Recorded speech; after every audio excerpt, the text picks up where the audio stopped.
Yes మా honourable guest deputy chief minister బట్టి విక్రమార్క గారిని ఇప్పుడు మాట్లాడవలసిందిగా కోరుకుంటున్నాము.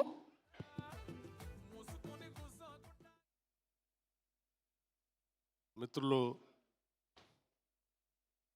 కోన వెంకట్ గారికి, అట్లాగే పెద్దలు విజయేంద్ర ప్రసాద్ గారికి, మరో కథానాయకుడు టిల్లు గారికి, అంజలి గారికి, సోదరులు శ్రీనివాస్ రెడ్డి గారికి,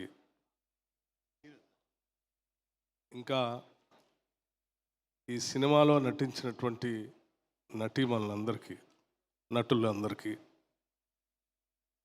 వేదిక మీద ఉన్నటువంటి ఇతర స్నేహితులందరికీ, ముందున్నటువంటి ప్రముఖ గాయని సునీత గారికి, ఇతర మిత్రులందరికీ కూడా నా హృదయపూర్వకమైనటువంటి నమస్కారాలు. క్రోధినామ సంవత్సర ఉగాది శుభాకాంక్షలు కూడా మీ అందరికీ.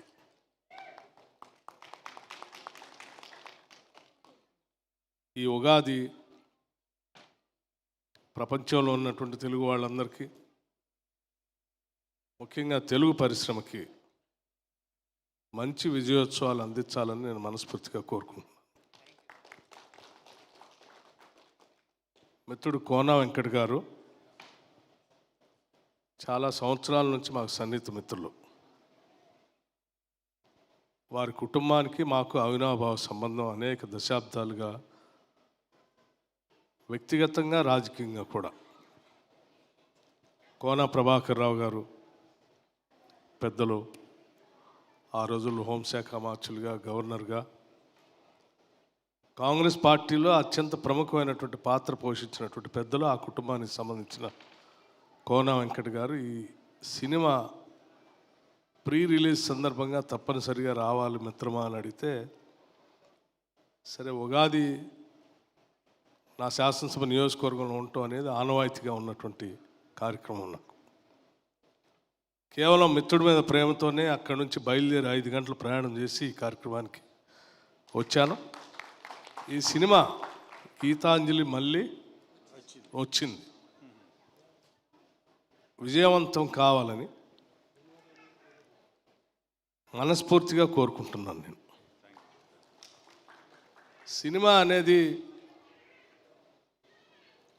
సామాన్యులకి, పేద మధ్యతరగతి కుటుంబాల వాళ్ళకి అందుబాటులో ఉన్నటువంటి ఒక మీడియా, వినోద మరో ప్రపంచంలో తెలిసిపోయేటువంటి మీడియా. ఇది కాల్పనిక ఊహకి అందకుండా ప్రేక్షకులను మరో ప్రపంచంలో తీసుకుని వెళ్ళి వాళ్ళకి అందుబాటులో లేనటువంటి అన్నిటిని కూడా కళ్ళ ముందు చూపిస్తూ తక్కువ ఖర్చుతో ఎక్కువ ఆనందాన్ని పంచివ్వగలిగినటువంటి, కోట్లాది మందికి పంచివ్వగలిగినటువంటి మాధ్యమం సినిమా ప్రపంచం.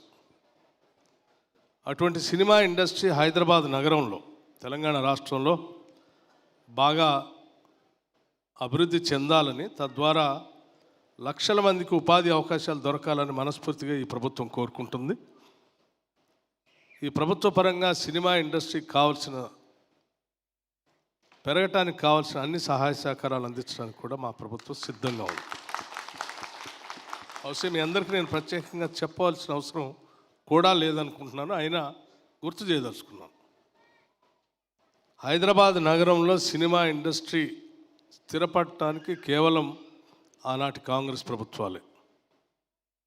ఇక్కడ స్టూడియోలు నిర్మించుకోవడానికి స్థలాలు ఇచ్చినా, లేకపోతే మీరందరూ నివాసం ఏర్పాటు చేసుకోవడానికి కావాల్సిన ఫిలిం నగర్ స్థలాలు ఇచ్చిన, చిత్ర పరిశ్రమకు సంబంధించిన చిత్రపురి కాలనీని ఇచ్చిన, అనేక రకాలైనటువంటి రాయితీలు ఎప్పుడు ఇచ్చినా సినిమా ఇండస్ట్రీని ఎప్పుడు కూడా చాలా ఆత్మీయంగా దగ్గరగా చూసుకున్నటువంటి కాంగ్రెస్ పార్టీ, ఈసారి కూడా ఇప్పుడున్నటువంటి కాంగ్రెస్ ప్రభుత్వం కూడా అదే స్థాయిలో, అదే రీతిలో మిమ్మల్ని ప్రోత్సహించడానికి చాలా సిద్ధంగా ఉందని చెప్పడానికి నేను చాలా సంతోషిస్తూ ఉన్నాను కూడా. ఎందుకనంటే చాలామంది సామాన్యులకి వినోదం పంచడమే కాకుండా ఇక్కడ ఉన్నటువంటి మన టాలెంట్ని ప్రపంచవ్యాప్తంగా తీసుకొని పోవటానికి కూడా ఉపయోగపడేటువంటి గొప్ప పరిశ్రమ ఇది. ఈ మాధ్యమానికి బౌండరీస్ లేవు, భాష లేదు, జియోగ్రఫికల్ బౌండరీస్ అంతకంటే లేవు. మనం ఎవరికి తక్కువ కాదు అని చెప్పడానికి ఉపయోగపడేటువంటి అత్యంత అద్భుతమైనటువంటి పరిశ్రమ ఇది. అటువంటి పరిశ్రమ ద్వారా ఈ ప్రాంతానికి ఈ రాష్ట్రానికి కూడా పేరు ప్రఖ్యాతులు తెచ్చుకోవడానికి ఉపయోగపడేటువంటి వ్యవస్థ కాబట్టి తప్పనిసరిగా మేము దీన్ని సంపూర్ణంగా పెంచి పోషించాలనేటువంటి ఆలోచనలో ఉన్నాం. మీ అందరికి కూడా శుభాభినందనలు ఈ ఉగాది సందర్భంగా తెలియజేస్తూ, ప్రతి సినిమా కూడా నవరసాలు ఉండేటట్టుగా ఉంటే ఇంకా చాలా బాగుంటుందని నేను అనుకుంటూ ఉన్నాను. సినిమాలు అంటే ఒకప్పుడు ఒక సామాజిక పరమైనటువంటి బాధ్యతతో కథానాయకుడిని సమాజాన్ని బాగు చేయటానికి, సమాజంలో ఉన్నటువంటి రుగ్మతలు తొలగించడానికి ఉపయోగపడేటట్టుగా కథానాయకుడి పాత్ర ఉండేది. ఆ పాత్ర చుట్టూ రకరకాలైనటువంటి పాత్రలు, నవరసాలతో కూడినటువంటి పాత్రలు అందులో మేళవించి తద్వారా ఈ సామాజిక పరివర్తన కూడా పెద్ద ఎత్తున ఉపయోగపడినటువంటి తెలుగు పరిశ్రమను మనం ఎప్పుడు కూడా మరిచిపోవద్దని కూడా ఈ సందర్భంగా నేను మిత్రులందరికీ గుర్తు చేస్తూ ఉన్నాను. ఒకనాటి కన్యాశుల్కం కానీ, రోజులు మారాలని కానీ, ఆనాడు అక్కినేని నాగేశ్వరరావు గారితో వచ్చినటువంటి మరో ప్రపంచం కానీ, బహుశా చాలామంది తెలిసి ఉండకపోవచ్చు మరో ప్రపంచం సినిమా. ఇవన్నీ విజయం సామాజికమైనటువంటి బాధ్యత ఉంటే దాంట్లో కమర్షియల్ యాంగిల్ ఉండదేమో అని భావించేటువంటి దానికి సమాధానం ఇటువంటి సినిమాల్లో చాలా స్పష్టంగా దొరుకుతుంది. అవి కూడా కమర్షియల్గా పెద్ద ఎత్తున విజయం సాధించాయి. సినిమా అనేది 100 రోజులు ఆడాలి, సినిమా అనేది 100 రోజులు పైబడి ప్రజల హృదయాల్లో నిలబడాలి. అలా నిలబడేటట్టుగా పెద్ద ఎత్తున ఈ తెలుగు సినీ పరిశ్రమ కేవలం తెలుగు ఇండస్ట్రీకే కాకుండా మిగతా ప్రాంతాల భాషలకు కూడా మన ఇండస్ట్రీ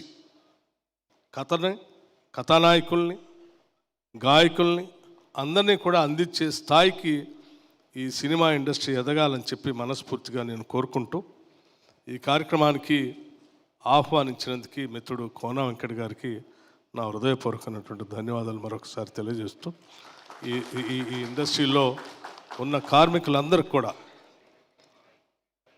వారి జీవితాలు కూడా ఈ ఉగాది సందర్భంగా కేవలం కథా నాయకులు, నటులు, నటీమణులే కాకుండా లైట్ బాయ్ దగ్గర నుంచి అందరి జీవితాల్లో ఈ ఉగాది వాళ్ళకు కొత్త నూతన వరవడితో పాటు ఆనందాన్ని, సుఖ సంతోషాలని, భోగభాగ్యాలను ప్రసాదించాలని కోరుకుంటూ ముగిస్తూ ఉన్నాను. Thank you. నమస్కారం. Thank you so much sir, మీ విలువైన సమయాన్ని వెచ్చించి ఇక్కడికి విచ్చేసినందుకు. And thank you for your valuable and kind words for the team. Thank you so much sir. And